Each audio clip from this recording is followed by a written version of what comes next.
All right, remember former First Lady Michelle Obama? For the first time in my adult life, I'm proud of my country. Said it a couple of times. Now raising eyebrows after she compared President Trump to a, quote, divorced dad and America to a broken family. Telling Stephen Colbert at a Sunday book event, quote, we come from a broken family. We're a teenager. We're a little unsettled, and having good parents, it's tough. Sometimes you spend the weekend with the divorced dad. It feels like it's fun, but then you get sick. That's what America is going through. We're kind of living with a divorced dad. I know some great divorced dads that love their kids. Whatever happened to when they go low, we go high? And get this, even some in the Destroy Trump media, they're pushing back at these ridiculous comments. Frankly, this broad sweeping generalization. Take a look. She got some chuckles, but that was a sexist comment. Oh, I think so. And I think divorced dads, dads everywhere who are good dads are probably upset about it. It's surprising to me that Michelle Obama would make this mistake. Yeah. Well, do you think it was a mistake?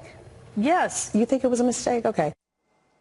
Do I think it was a mistake? One of my best friends, John Gomez, he married the love of his life, who happened to be divorced and had a girl. He was the best stepdad ever. Joining us now, Fox News contributor Tammy Bruce, Fox News correspondent at large, Geraldo Rivera. Geraldo, I'm going to start with you. Because I've been divorced? Well, kind of, but you know something, because I know you, every single one of your ex-wives loves you. And your children love you. I've been around them many, many times, and they are great kids. That's so demeaning and insulting, that generalization of hers. It is demeaning and insulting, and you should win the People's Pulitzer Prize, your team, and the people who won it from the New York Times and the Washington Post should give it back. Having said that, as a person who has experienced divorce, as you suggest, she's reduced to us to a sexist stereotype. We're the bad parent who gives candy and lets the kids watch too much TV because we have a guilty conscience about the breakup of the marriage. I think it's a rare misstep, though, Sean. In fairness, Erica, my wife, and my sister Irene went to see First Lady Michelle. How do you make a pass on for the first time in my adult life? I'm proud of America. Well, that's not what we're talking about here. We're talking about divorced dads. And here in Cleveland, she bent over backwards to be gracious about the president.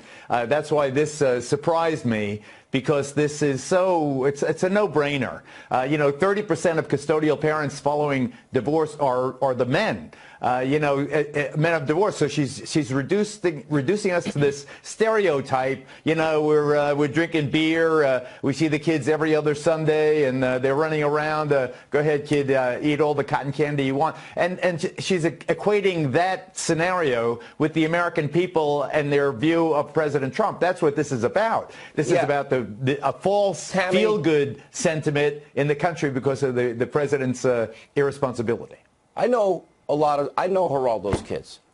They love and worship their father, who's a great dad. And, only because it's been so widely publicized, I wouldn't have brought it up otherwise, Geraldo, you know that, and you talk about it often, but how insulting. Just like it was insulting, World War II, beating fascism, Nazism, Imperial Japan. Only now you're proud of your country? Well, I'll tell you, it's a pleasure to be on with both of you guys here. And if I was in the audience, this was at her book tour, the audience was actually a little taken aback. There were some chuckles, as was noted on that clip from that other network. But this is very strange, and I don't know if it's necessarily out of step. I think Michelle Obama has been known for being very honest, and she doesn't tend to edit herself. I think that when she does, it's a deliberate effort to do so. This may have reflected more of her point of view, but the problem here is it's not just insulting to men. And for every woman and man out in that audience who didn't quite know why she was insulting them, but it relies also on the other side of the coin, which is the gender stereotype of women. that all women are supposed to be either great mothers or only women can raise children or only women can be good parents. Now, the best scenario is two parents who love those kids. And we know that love is love, and it's about, you know, the nature of who can love a child. And that is also, of course, a part of the problem of her remarks is the gender stereotyping that the left is normally going out against. She really destroys in that regard. And this is one of my points about the left and liberals. Well, if you scratch the surface a little bit, you get these real opinions that are quite the opposite of what they've been arguing for. Well, real quick, I'll ask you about why did they get a pass, Geraldo? Because if a conservative said this, forget it. Because she's made 50 speeches in the last 40 days, and this is the first time you've heard something that was a misstep. I mean, she's an elegant lady. You are so forgiving. She had a rough time at the White House. Such a soft heart. I think that she will be fondly remembered by most. I love Melania. Onward and upward. I think that she has to be judged by her track record. Last word, Tammy. Well, look, I think that she's not a sloppy woman. She said what she meant, and it was insulting, and I think it revealed a side of her that a lot of people don't like, but I think we need to keep that in mind. It's weird how Democrats keep doing that and keep surprising us with these kinds of opinions, isn't it? All right, good to see you both. We appreciate your time. Well, as we told you at the top of the show, Democratic presidential candidate Eric Swalwell committed an almost unprecedented act of honesty recently when he talked about guns. He didn't talk about background checks or barrel shrouds. He was far more blunt. He said, we're banning semi-automatic rifles if I'm president. We're going to take them from their owners by force, and anyone who refuses to comply goes to jail. That's the Swalwell program. Quentin James is co-founder of the Collective PAC, pretty familiar with Democratic politics, and Mr. James joins us tonight.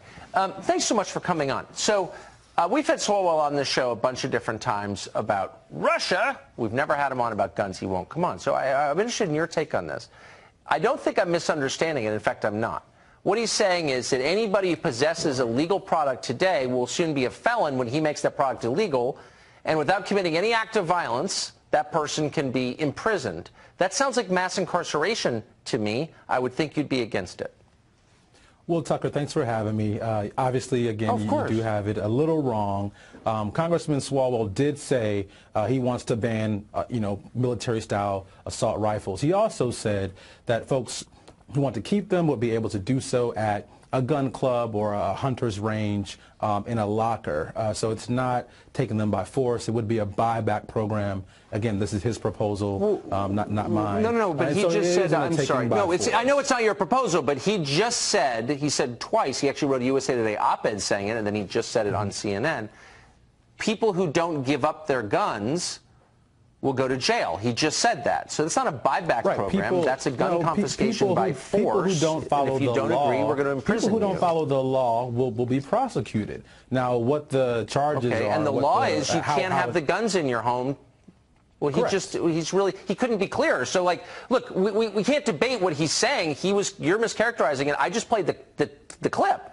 Let's debate the proposal itself. But you would get a civil war if you did this. Why would you want to do this? That you are not talking about that are really important. And listen, I think, look, the majority of Americans agree that we need to fix our broken gun law system. We have a broken system here where folks are, okay, but that's banal. We're talking about a specific. Okay, I got it. Okay, but it's about but I just gave you. This is so frustrating. Here's a presidential candidate. Here, it's really simple. Yes. It is the issue. Here's a Democratic presidential candidate who is offering a very specific solution, which you are ignoring because it's embarrassing. No, I'm not. Why don't you just say, yes, I support putting people in prison if they don't give up their guns, or no, I don't support it. But Tucker, why are you saying I this stuff that's irrelevant to the specific? I support Would you support putting people in prison if they don't give up their guns? If people want to break the law, whatever the punishment for those crimes are, they should definitely deal with. I do agree with that, yes. Man. Man, you guys are reckless. People wouldn't give up. I would never give up. We've already had an assault weapons ban in this country for 10 years. No. We've already done it. If I have a firearm in my house and I'm posing no threat, I'm not giving it up. And most Americans wouldn't. It's not about any weapon. It's not about any weapon. So what are we going to? Keep your pistols, keep your shotguns. This is about military-style weapons and getting them off of our streets. This is a big problem in terms of you're scaring people with talk like this. You're scaring me. Look, we all want to be able to defend ourselves. We all. I agree with the Second Amendment. Because you want total power, and you know that. But this is it's not about total power, Tucker. This is about saving children's lives. It's about total power, and we're hip to this. For all of your viewers, all of your viewers who are church-going, faithful people, I would hate for them to be able, what I would hate for them to be able to go to church, go to prison for exercising their constitutional rights. Not worry about some crazed person coming in. Please don't try this crap on America. All right. We're out of time. Mr. James, thank you very much. I appreciate it.